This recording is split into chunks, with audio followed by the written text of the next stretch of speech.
Hi and welcome to our this week's expert talk with Kathleen Ann on on a few little things around money mindset and how to charge up your marketing as your business name says it.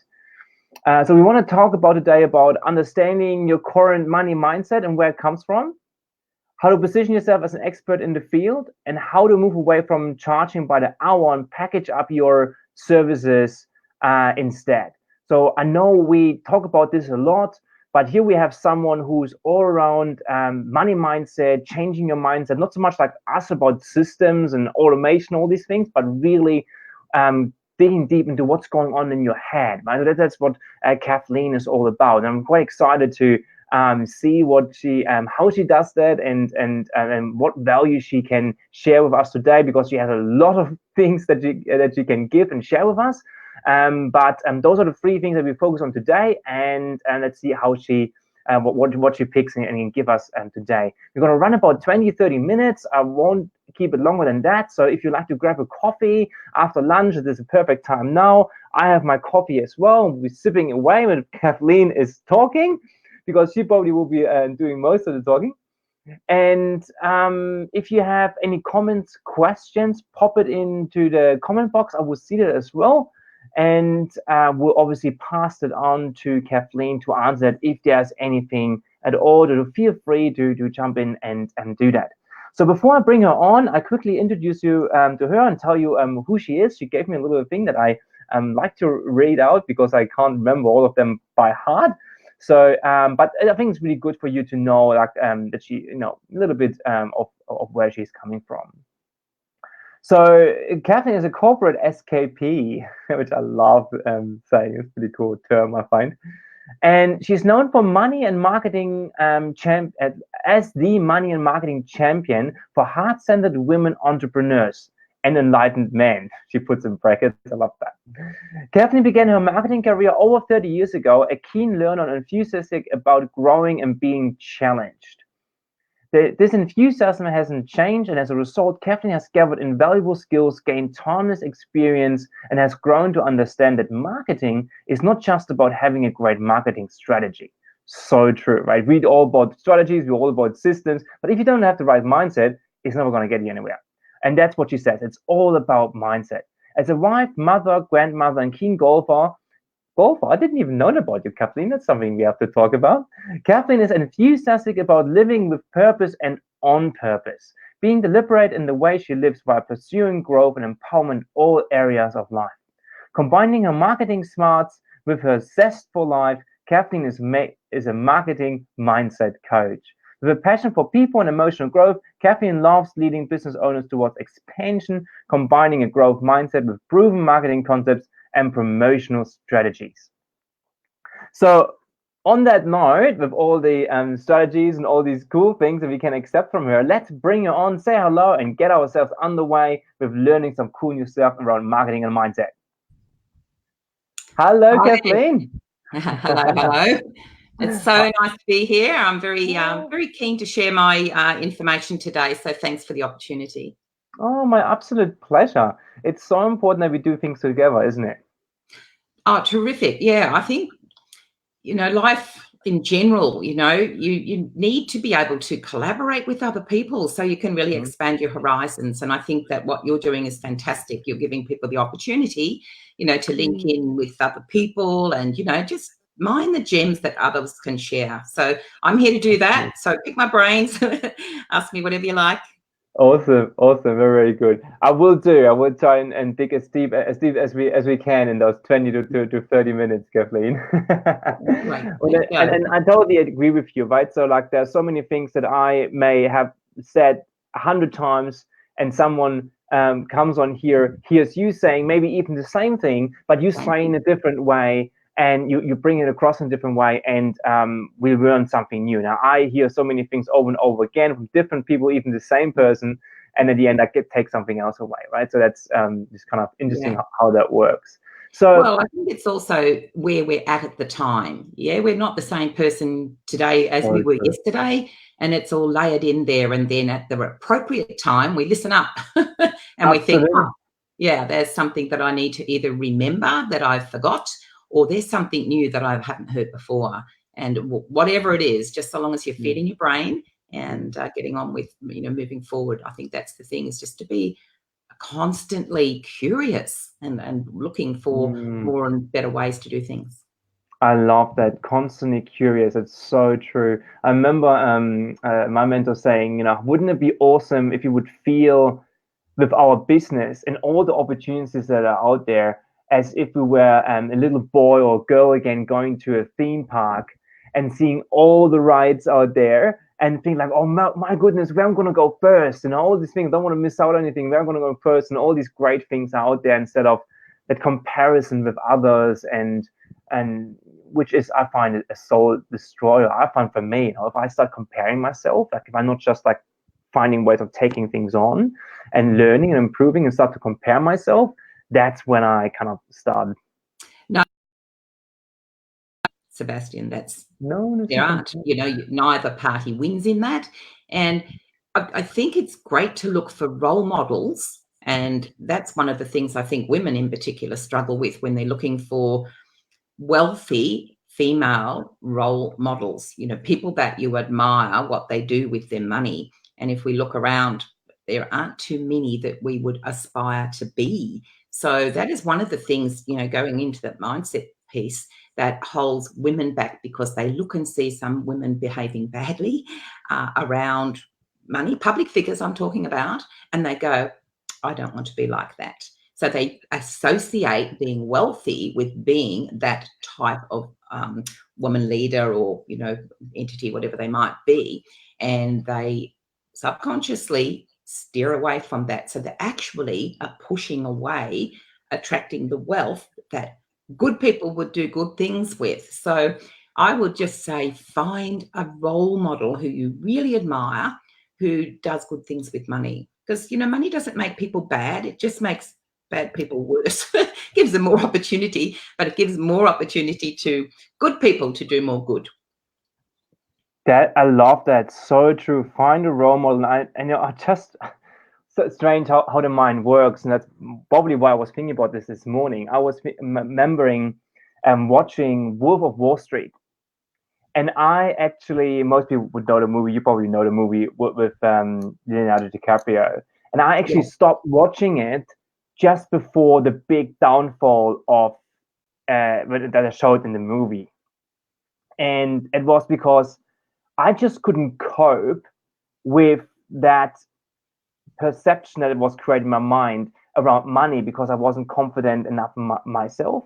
Because I felt, because of my business, I want to make money because I want to make a bigger impact. But if that's what I would become or could become, then I actually didn't want to pursue in that path. So I almost got scared watching the end.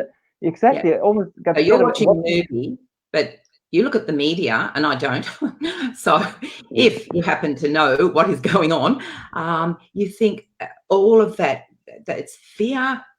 Media just plays on all of that, but they also like to show people who are falling from a very great height. And it makes people who are striving to attain a great height, no matter what height that is, I'm not talking, we don't all need to be, world famous, but whatever you're aspiring to, it's that feeling that, it's nice and safe if I just stay here and, play a lesser game, don't want to put yourself out there and come to grief like you see certain people. And it is a mindset thing. So I think we all constantly have to protect our positive approach to things. And as you say, in that comparison, don't compare. I mean, every other job's taken. Just be yourself. Just be yourself. That's enough. And more than enough, in fact. So I love to help people, discover their unique brilliance and then just polish that up and, bring that to their business, to their life, to the world if they need to. But really, that's the main game. It's one of the things, and you mentioned my corporate career. In that scenario, you're normally required to, suit up, face up, and be different to who you really are. So when people go out into business for themselves, they're unaccustomed to being themselves in the work environment and think often that you need to pander probably to your prospective clients, thinking that they would want you to be a certain way. Really, they're looking for the person who's authentic and who they can relate to, who they're attracted to because of the way they bring themselves to their business and the way they go about their life. And in our entrepreneurial world, I don't feel that there's a line of separation, because if that's the case, then you're going to be Jekyll and Hyde. If you have to stop being this way to be this way, then that's very confusing. And I think at that mindset level, always constantly thinking, am I doing the right thing or saying the right thing or being the way I ought to be? So I'm all about authenticity, and through branding and actually acknowledging all of those attributes that you have, that's the best way to show up and be yourself. And it's so much easier waltzing out the door every day, not having to second guess how you want to be perceived.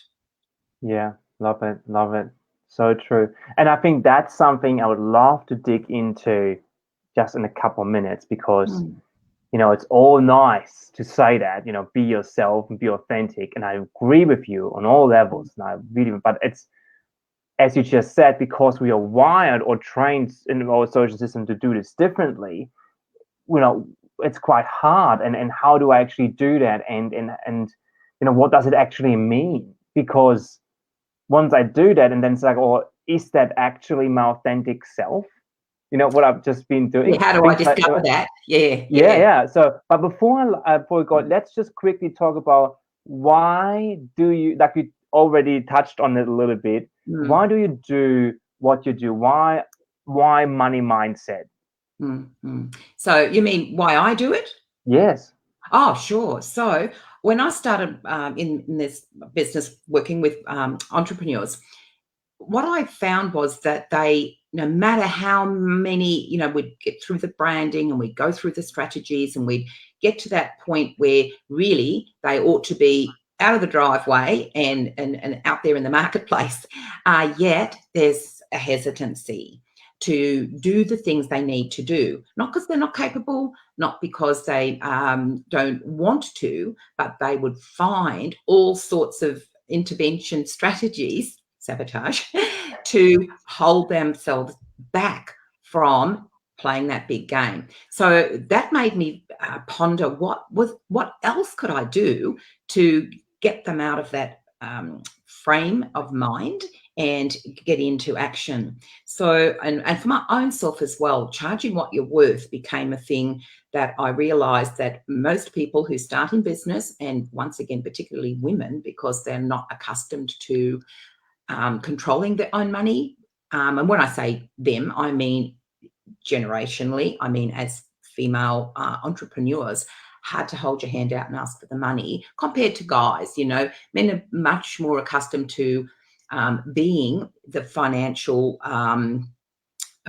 responsible person historically. So we don't have to go back too many generations to find that, women, maybe even weren't allowed to work. And if they did, they didn't own the money that they made. Go back a little further than that. And if they had money, like they were from a wealthy background, when they married, they usually had to hand it all over to the bloke, So it's sort of added, it's there layered, and we're all part of that history. So realizing that, I was working myself on my own business modeling and how I wanted to go forward with my own business. And I did a certification called Money Marketing and Soul, which I still hold. I've done that 12 years ago, and I've continued to do this process because it systematizes every step along the way for an entrepreneur who is service-based, which a lot of us are, how to have a process that you could, a repeatable process that you could do that moved away from charging by the hour. So this was one of the problems. Most people were charging by the hour. So you'd say to somebody, and how much do you charge? And they'd say, so much an hour. And once again, it comes back to that training, doctors, lawyers, you name it, professional people charge for their time. interestingly, why would you want to buy somebody's time? Where did that ever come from? What's somebody's time worth? Not a lot, unless they're going to make that difference that you're looking for. Like, you've got a problem, they've got a solution that's worth paying them for to fix it. That's the only equation it ought to be. So go back to the marketing, is that when people were still just fishing for clients and talking about the things they might do for them, like more in a consultative capacity, instead of nailing the problem and just making all their services around fixing that. It was like a light bulb went off for me, and I've gone, oh, how much easier would that be? And then, of course, you get to really become known as the expert. And you know, talking, because I want to talk about that positioning as the expert, but really prior to that, charging what you're worth was moving away from charging by the hour. So how do you understand yourself through money? It's the habits that you have, it's the pattern. And if we stop and think about the patterns we've created, why is it like Groundhog Day? Why are we repeating certain behaviors? Sometimes we're totally unaware, but we are very much aware of the results. You know, more month than money. So why is it that, you know, the money always runs out before the end of the month? Or why is it that you've created a debt that you might think came out of the blue? And normally when you look back in there, you can see the things that you did or didn't do that created the opportunity for something to occur. So it's you're not all, you know, we might think it's all bad luck, it's blameless and all the rest of it. But seriously, when you look at the ability of some people to make money, and then some people to make it and lose it. You know, there've been people who are millionaires many times over, but they've not retained that millionaire status. They're up and down and up in their wealth. So what's going on there? That's almost like they can easily attract it, but they can't be comfortable with it. So they get rid of it. Then, of course, they go about and it's easy to attract more, and off they go again. So I see that pattern sometimes in people, and I think, wow, you know, there's something there, that self-worth or whatever it is, that they don't want the money.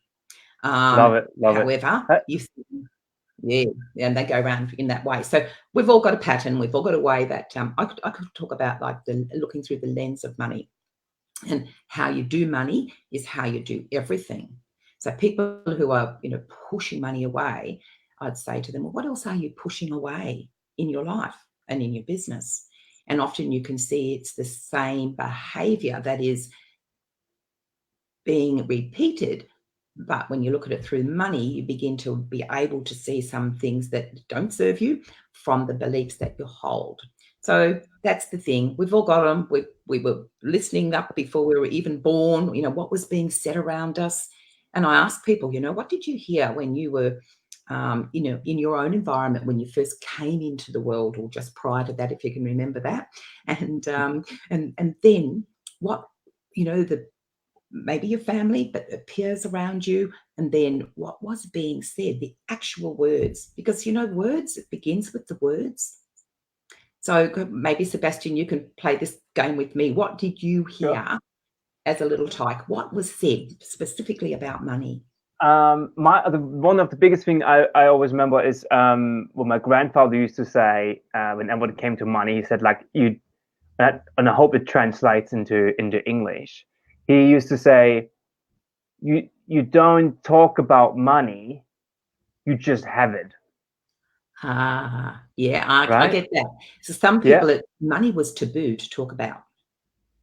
And I'm sure you loved your granddad, and I'm sure he gave you a lot of wise things. Yeah.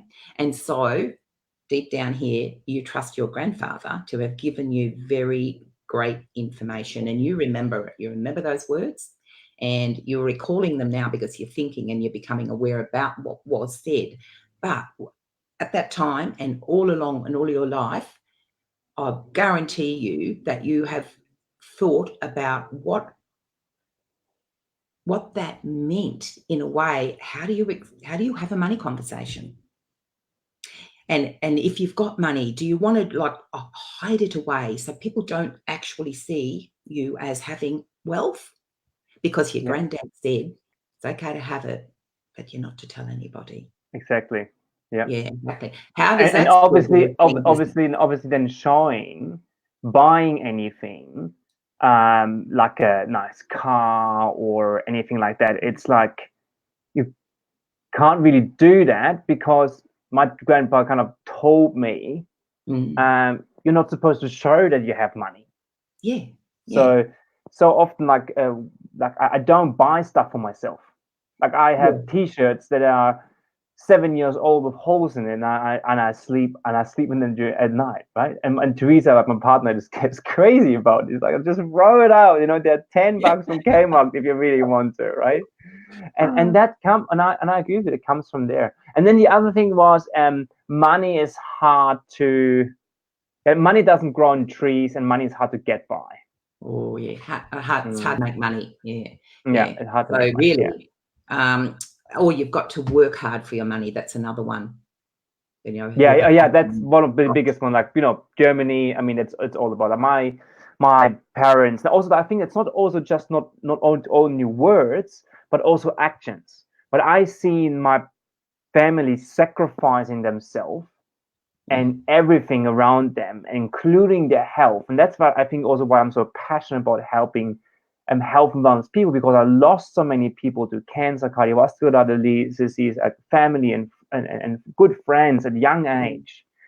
And then I see like how they sacrifice themselves to work and then getting the quick fixes, and that around money, right? So all of that. Big one. See, that's like everyone has that sort of their own story, their own history. But very often, even when we begin to recognize this, it's still very deep-seated, and it goes back generationally. Your granddad didn't make that up. He was probably passed that on, and he passed it to your mum or dad, and it's so on to you, and we're passing this on to our children. I've got unintentionally. I mean, they don't do it on purpose, right? It's just what they or it's just done with the best intention, because that's what we know now. That's our belief, and we've got it from there. So to start with, as we said, where does all this come from? So it then comes layered by our actual experience, because you can see brother and sister, or all the siblings came up in the same household, had the same parents, had the same surrounds, if you like. However, they could be completely different in their approach to money.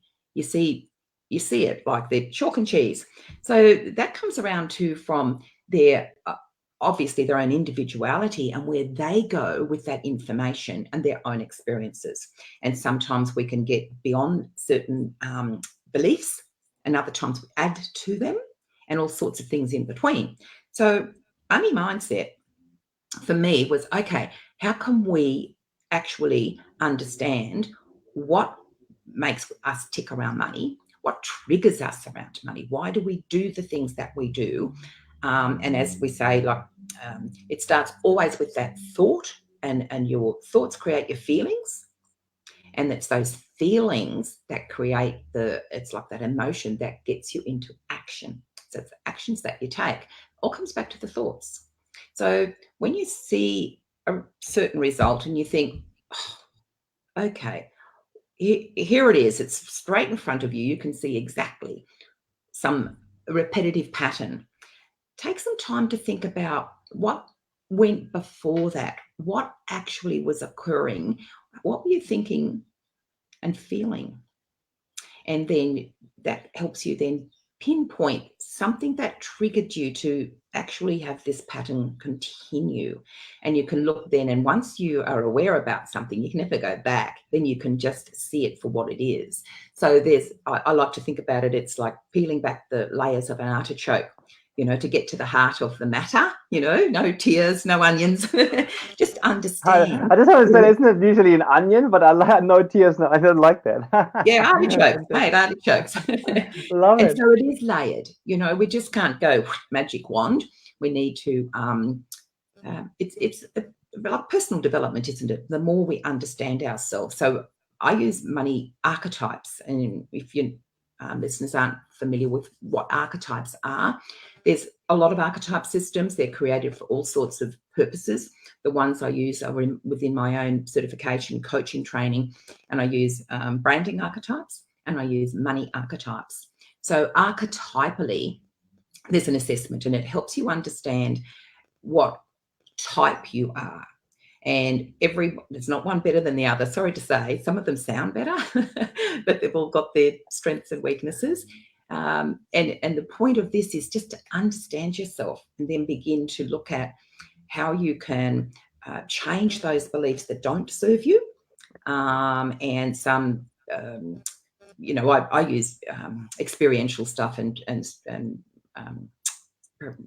what we say, exercises and a lot of other parts of the process to get on certain things. And then once you begin to break down those and move forward, then, that's what I say about another layer. There's always another level, another devil, and you can just keep on getting better and better. And then the main thing about that is, I say to increase your self-worth, to increase your net worth, because that's what it is. We hold back charging what we're worth because of not feeling good enough and all that other stuff we tell ourselves.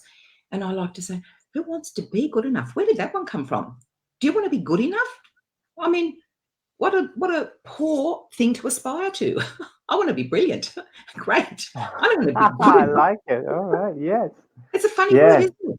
Oh, I'm not good enough. Well, who wants to be just good enough?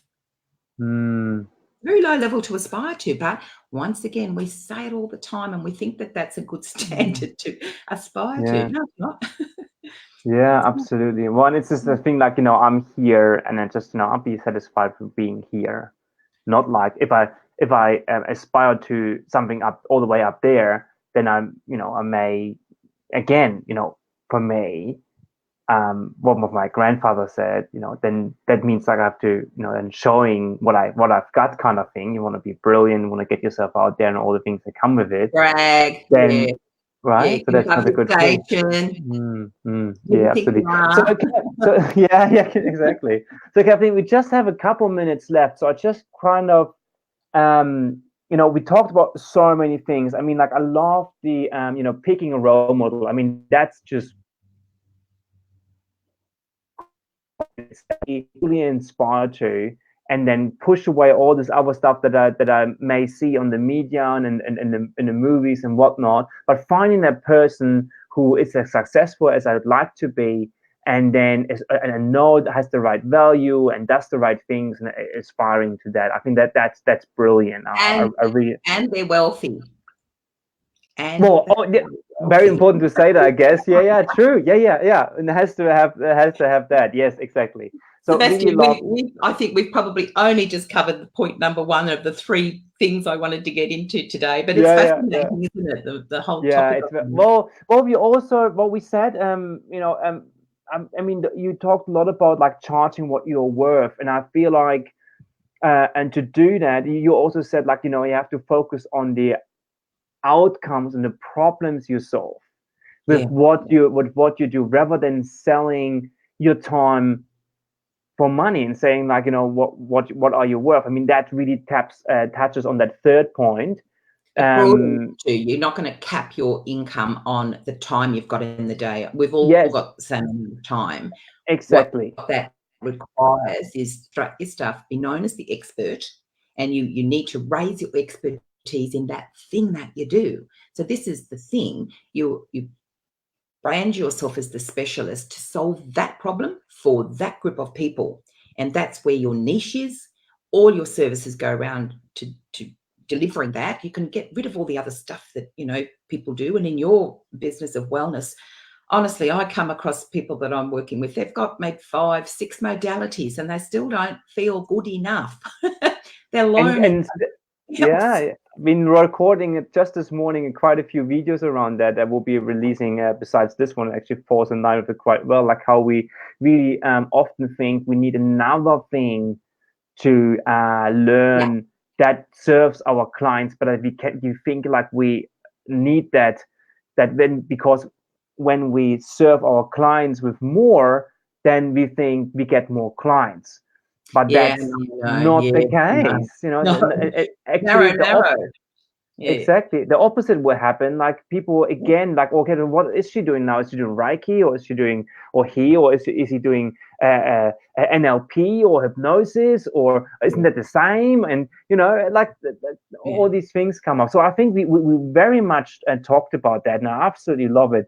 What I'd like to use the last couple of minutes. We are actually on half an hour now, so guys, sorry we're going a bit over, but so many people said hi, and we're obviously saying hi back. Thank you, but you were into it, so I didn't want to interrupt, Kathleen. But thank you so much for saying hi, guys. We really appreciate it. What I would really have you just at like a minute or two to wrap up, that whole position yourself as an expert in the field combined with your authentic self. We said at the very beginning of our talk, that's kind of what I would like to do, because I work on that all the time. And as I said, like it's so easy to say that, and many people say that, but what does it actually mean? Like what little nugget of gold maybe do you have where I can say, okay, like what can I actually do this week, let's say, in the next few days, where I can say, okay, if I do that and then focus on that and take those action, it will actually, I can feel comfortable, I can be sure that that will be my authentic self, or I will be on the pathway to show my authentic self throughout my channels from now onwards. Well, I think you've got to start by understanding what brings you joy. Like what really lights you up, because that's the easiest thing for you to do.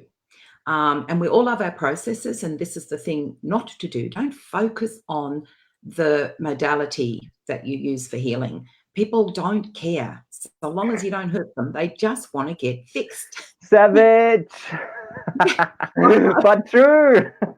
True. You have to spend so much time explaining all of that. People don't care. They really want to know that you've got people that you've helped with the issue that you solve. So really focus on what you love to do, what comes naturally to you to do that.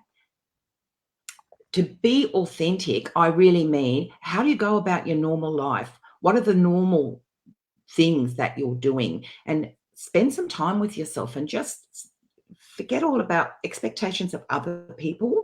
When you're looking at that, just think for yourself. Given the best opportunity that you would have, what would you be doing?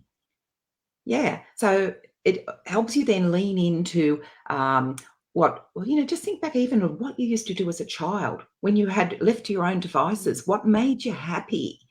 And in your happy place, start thinking about how you can bring that to your business and just turn up and be that way. Like I tell everybody, you mentioned it, I'm a mad golfer. I play, don't ring me on Thursdays. You'll have to get me on the 19th tee, the 19th hole. After the round, leave me a message and I might call you back. I blend my my life with my business. It's a lifestyle business. So think about people we're talking to. How can you get a lifestyle business? How can you build it around what brings you joy? Do the things that you love to do for the people who will really appreciate that. Otherwise, you're just, faking it, and you're just going to be, attracting people give you grief. So that would be my thing, is take some time. Can I suggest to Sebastian that I do offer people who want to just explore a little bit about where they're at and where they might want to be going, and they can get 30 minutes on the phone with me. And I do that. Yes, of course. Yeah, that would have been my last question. Okay, another one. Yeah. Yeah. No. Yeah. Like I mean, you shared so many great things, and I'm sure many people got a lot of things out of it. But as with everything, 30 minutes, 34 minutes now is not enough to change your mindset and to change how you behave in your business and to really understand and get going with showing your authentic self. It's obviously not enough. But so what's the next step? Someone who actually may want to know a little bit more, like how you can help in other ways and get in touch with you. What would be the step to go? Yeah, sure. So, I mean, they certainly can. URL. I think you're going to put this out on the. Yep. So yeah. So either go to my website, which is www.puym, that's for Power Up Your Marketing.com.au, and you can explore a bit about me there. and what I offer. But if you want that 30-minute of my time on the phone, go to http://bit.ly/WPR2020. Awesome. I find it so cute that you given us the little Wellnesspreneur 2020 in your link. I think that's so sweet. Yeah, WPR is for Wellnesspreneurs 2020. So I'm hoping for everybody have a great end of year. Run through the tape. Don't stop. We've got another month before the end of this year. But I'd really like you to think about how you're going to set up for that wonderful success in 2020. So important, guys. It's so important. So as you can see, you have it on the screen now. Take up the 30 minutes breakthrough session. I strongly recommend to do it with Kathleen. You can see what she did in those 30 minutes on a general basis. Imagine what she will do with you in a one-on-one session. So certainly something to take on. We'll also put that link into the comments underneath the video if you watch the recording, or if you can't type it in properly into your browser and it's just not going through. So just wait a few minutes, you'll put it underneath so you can just click it. And on that note, thank you so much, Kathleen, for joining in and sharing all this incredible value in your story. And I think I made a whole bunch of notes down here and all the things that I got away from this. So and fantastic. Thank you so much. I'm sure in a bit time you may have you on again. We can deep dive into maybe one of the topics or even other ones on another time. Yeah, I'd love to do that. Anytime you'd like to have me back. And thanks so much for the opportunity today. Okay. Yeah, my absolute pleasure. Bye, Kathleen. Bye. How good was that? Absolutely loved it. Like, there was so much cool stuff in there. I leave the link on there for now 2 minutes under wrap up here. But I think it was so good. Like all this, like that role model thing just stuck into my mind. So really, really cool stuff. As always, guys, Influential Wellnesspreneur Facebook group is where we run these lives. So if you want to be here live and you have questions and want to engage, and jump over to our Facebook group, Influential Wellnesspreneur, and join us. There we have these expert talks every single week on Tuesday, 1:30 p.m. Brisbane time, 2:30 p.m. Sydney time, and that is somewhere in the afternoon. Can't work it out right now in the US, but it will pop up the right time on yours. So just type in Influential Wellnesspreneur on the Facebook, and you will find our group. And I'm really, really looking forward to seeing you all next week. Thank you. Bye.